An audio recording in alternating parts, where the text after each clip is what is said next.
আমি চুপ করে থাকতে পারিনি। আমি এখানে প্রতিবাদ জানানোর জন্য এসেছি। বাচ্চাকে নিয়ে এসেছেন একেবারে। আমি একদম বাসায় চুপ করে থাকতে পারিনি। কেন এত ছোট বাচ্চাদের উপর অত্যাচার করছে?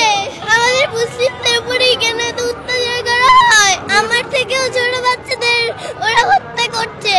আমি এখানে প্রতিবাদ জানানোর জন্য এসেছি। এই যুদ্ধ বন্ধ। ঘাস লতা পাতা খেয়ে বেঁচে আছে, ওদের কিচ্ছু নেই। ওরা ঈদের দিনও গুলি খেয়েছে। আমরা চাই মানবতার মুক্ত হোক, মুসলমানদের মুক্ত হোক। চেষ্টা করছি যেন ইসলামের শিক্ষাটা, মানবতার শিক্ষাটা যেন দিতে পারে, এই চেষ্টাটাই করছি। আমি একজন মুসলিম হয়ে আমি এত চুপ করে থাকতে পারিনি। আমি একদম বাসায় চুপ করে থাকতে পারিনি। কষ্ট হয়েছে দেখে এগুলা?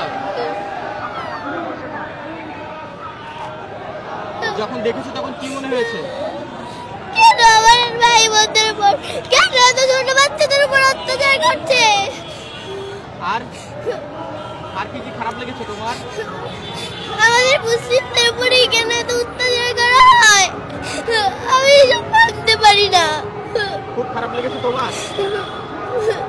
ছোট ছোট বাচ্চা তোমার বয়সে যারা ছিল তাদেরকে তো আমার থেকেও ছোট বাচ্চাদের ওরা হত্যা করছে। ওদের বিচার চাইতে, ওদের বিরুদ্ধে আমি এখানে এসেছি। কে এসেছে তোমার সঙ্গে? আমার বাবা এসেছে। বাবা নিজে নিজে নিয়ে এসেছে। বাবা কোথায়? ওই যে বাবা একটু এদিকে আসেন ভাইয়া, এদিকে আসেন ভাইয়া। বাবা সঙ্গে নিয়ে এসেছে? জি। বাবাকে তুমি বলেছিলে না বাবা তোমাকে নিয়ে এসেছে? আমি বাবাকে বলেছিলাম। আমি চুপ করে থাকতে পারিনি। আমি এখানে প্রতিবাদ জানানোর জন্য এসেছি। হ্যাঁ, যদি বাচ্চাকে নিয়ে এসেছেন একেবারে কি চাও এখন? এই যুদ্ধ বন্ধ। আর এটাই চাই আমি। এটাই চাও? আল্লাহর কাছে দোয়া করছো? জি। কি দোয়া করছো তোমার ছোট ছোট ভাই বোনদের জন্য? এই যুদ্ধ যেন বন্ধ হয়। আমার মতো ছোট বাচ্চারা ঘাস লতা পাতা খেয়ে বেঁচে আছে, ওদের কিচ্ছু নেই। আমরা কি সুন্দর করে